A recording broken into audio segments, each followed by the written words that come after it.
Hi everyone. Welcome to Mindful Crafts and More. I'm Katrina. If this is your first time checking out my channel, welcome. Take a look at this video or any of my other videos, and if you find yourself inspired, join my channel. For those of you who are returning, welcome back. I really appreciate you just hanging out with me for a bit. So, hi everyone. It's been a while since I've done a long version video, but I want to wish each and every one of you a happy new year. I hope your year is off to a good start.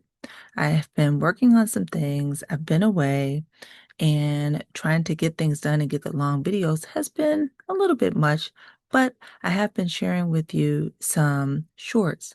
So if you haven't seen them yet, please go over and take a look at the shorts that I've been showing you and the progress that I have been making and some of the challenges that I've had. So one of the items that I had been working on was a beautiful blanket from a kit that was purchased, and I did run into a snag with it. So once again, please take a look at the shorts video so that you can see what's going on with that. I do not have it handy right now to share it with you in this video, but I will share it with you in a future video, and I am still waiting on some things to complete it. But I'm having a good time putting it together, and I think it's going to be very, very beautiful.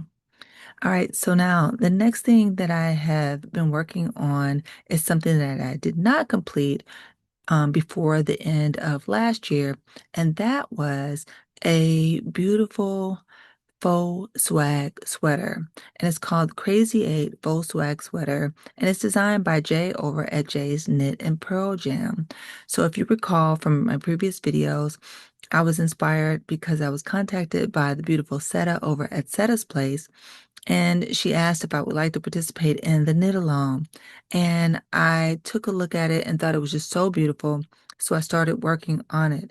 And it's coming along great, but it does take me a little bit longer. And this is something for myself. So, of course, I put it to the side and started working on some other things that really needed to be done before the year was out. So now I am back working on it, and just want to chat a little bit about the progress that I'm making on it and how I am going about putting it together. All right, so the last time I shared with you all, I believe it wasn't a short, but I had gotten all the pieces, all the portions of it together to the point where I was ready to put on the neckline portion, and I was able to go ahead and cast off on the neck portion. So that's kind of where I left it off in the video. All right, so then the next section is to start working on the faux sleeves. And in this section, Jay decided to make a change creatively so that it would be easier for those who are not necessarily um, advanced knitters, and she decided to then take the beautiful Crazy 8 design and just stop it at that point, which is fine. And so I was all ready to start working on it and got to working on it. And I wanted to share with you kind of how I am going about doing it. All right. So one way that you can choose to do it is you can do one sleeve at a time and then go back and do the second sleeve at a time. And that is easy to do. You just have to keep up with it. In my case, because I have long stripes on my yarn that I have chosen. And I didn't really want to work on it that way. So what I'm actually doing is I'm working on the sleeves two at a time, similar to the way you might do it if you were working on socks two at a time. All right, so I'm not using a magic loop technique, but I don't know what you would call this because I am doing it two at a time, and I've managed to divide up my yarn. So here's a photo of how I have divided up my yarn here. Okay, so as you see in the photo, I went ahead and took out one full cake of the yarn, and I divided up the different colors for the striping sequence. And then in doing that, I took each color and then divided that in two. That way I have equal portions that I can use while I am working on each sleeve, and I can actually just knit across and then knit across on the second one. So let me show you a photo of what that looks like here. Okay, so as you see in the photo, there are two different sections. I'm able to keep it actually on the same circular needle. I just have to remember once I'm done with one sleeve, I need to drop that yarn and then pick up the other yarn so that I can work on the other sleeve. And in doing this, if you are careful, you won't even have to worry about twisting up the yarns or anything like that. And so I'm working with little small um, cakes of yarn that I have wound up. Okay. And in doing that like this, it's such a small one, it's easy to, work with. And I know I have equal amounts because I divided it up. All right. So now how did I go about dividing it up? So what I did was I found the two ends, the beginning and the end of that particular color. And then I held those together and then just kind of went through the whole amount of that particular color. And then when I got to the end, of course, I cut that and then wound up each separate amount of the yarn and put it over to the side, and then continue to do that for all of the different colors. I hope explaining that helps you out, and the photo helps you out so that you can see I ended up with two small cakes of each colored yarn. All right. And so let me show you my sweater as I am working on it here. So this is in real time. All right. So as you can see right here, here is my needle, and here is my yarn here. Okay. And this is for this one. I'm ready to put on the next stripe because I've already done enough for this particular color right here. All right. And then here is the end of this yarn. Okay, this one had a little bit longer, and that's because this was a continuation of the sweater as I was working on it before. All right, and this one is one that I added on. And you can see right here where I added the yarn on. Okay. All right. So now as I go around, I just have to continue to go around and then, like I said, pick up the yarn when I get to this one. And then I go across and I pick up the yarn when I get to this one and drop it when I get over to here. So that way I'm doing it two at a time. And even though it may seem like it takes you a little bit longer, at least you're getting through the whole piece at one time. All right. And I'm enjoying doing that. And so it's just a thought, if that makes sense to you guys, you can also do two at a time sleeves. All right.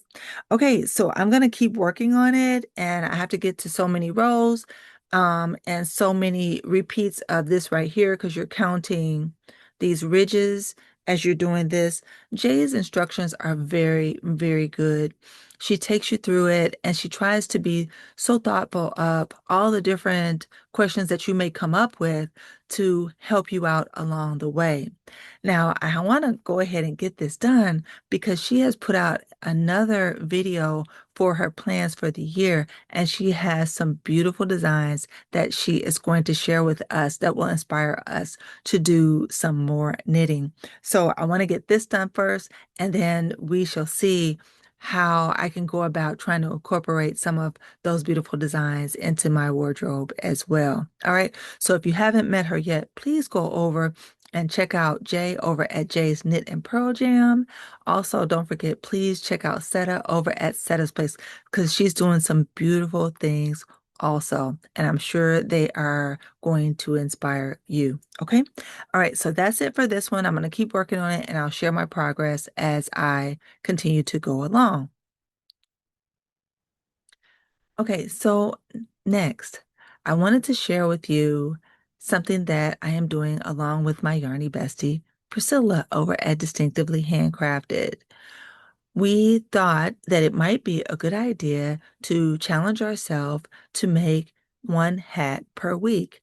And if we're able to do that on average, then at the end of the year, we would end up with either 52 or 53 hats. And that's just a goal to try to reach.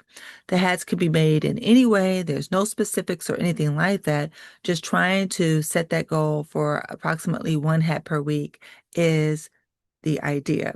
All right. And I think it's a great idea. I'm love making hats and warm wearables for those in need. And hats do tend to be a pretty quick project, but you can make them longer projects depending on how complex you want to make them. And it gives you opportunity to work on stitches, to work on techniques, and lots of different things. So I want to share with you what I decided to do for my first hat for the year. All right, so I'm going to grab the yarn. Hold on for a moment. All right, so I am back. So the yarn that I have is here. This is the remaining yarn that I have from the beanie that I made. And this is Impeccable Speckle yarn. And if I can find the exact name of this one, I will put it on the screen. I do not think that this yarn is available anymore. I've had it for some time and I did get it on clearance from Ollie's, I believe I got it. And I really liked working with it. All right, so I'm going to give you the specs from another skein of the yarn in a different colorway. All right, so this one also Impeccable Speckle, and I think this is a beautiful colorway also. This is a 4-weight yarn, and it comes as 160 yards, 3 ounces, 146 meters, or 85 grams. The recommended hook size is a H or US 8 or a 5 millimeter, and the recommended needle size is also a US 8 5 millimeter. And it is very soft, and it's a thicker, to me, it's a thicker 4-weight yarn. This particular one right here, the color is called Purple Bark, and I think it's beautiful. It's got some um look like mauve color in it with multiple different types of purple in it. And I think it's going to make a beautiful, I don't know, something, right? We'll see if I use this for a beanie. And I do have another skein of this one. I just didn't have more of the blue right here. All right. But this is what I have remaining. And I may try to do that something with this and incorporate this into another piece. All right. Okay. So let's take a look at the beanie that I made here.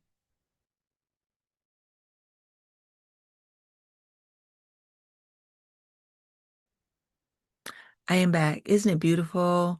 So this is what I call my garter stripe beanie. So this is something that I decided to play around with knits and pearls, and I kind of varied the number of knits in between to come up with the kind of stripes. All right. And I do like it. Trying to come up with how I wanted to do the crown was a little bit of a challenge, but I do like the way it turned out. And this is the beanie here.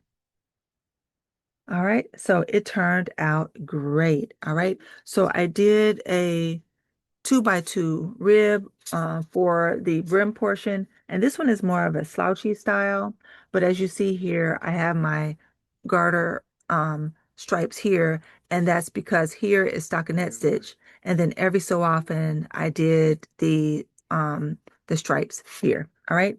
And for this one, I just did a gather at the top. And I did not do what I typically do, but I like either way. It kind of comes together very, very nicely. And I decided at the end here, I would stop doing the ridges and then just go ahead and do my decreases. So I really like the way it turned out. You guys let me know what you think. All right, I am back. And last but not least, I was watching my crochet bestie, none other than Andrea OlaJoe, the Crocheting Sailor. And she came up with an awesome design, which is a very easy, beginner-friendly crochet project to make a minimalist coaster. And so she showed the coaster and gave a tutorial on it, which is a very good and easy to follow tutorial. And when I saw it, I grabbed some yarn and I went ahead and I made the coaster. All right. So I didn't just make one coaster. I made 2 coasters, and then I made 3 coasters, and then I made 4 coasters. All right, so if you see, I went ahead and tried to coordinate all of the coasters. All right, so this is just cotton that I purchased from the Dollar Tree. And so this is a marled and then a plain. And then this one is a marled and then a plain. All right. And I really like the way they came out. Now, when I finished making these, I was just really happy with how they came out, and they're just so easy. And again, they're not meant to be complicated at all. So you didn't even have to go around and finish the edges on them because it's meant to be just easy going and minimal worry, minimal fuss. All right. So I went ahead and I made some of my own. All right. So these are my minimalist coasters. Here, I didn't just make one, but I made 2, 3, and 4. All right. And once again, they're all meant to be easy and simple and fun. All right. And so they didn't take long to make. Let me show you again.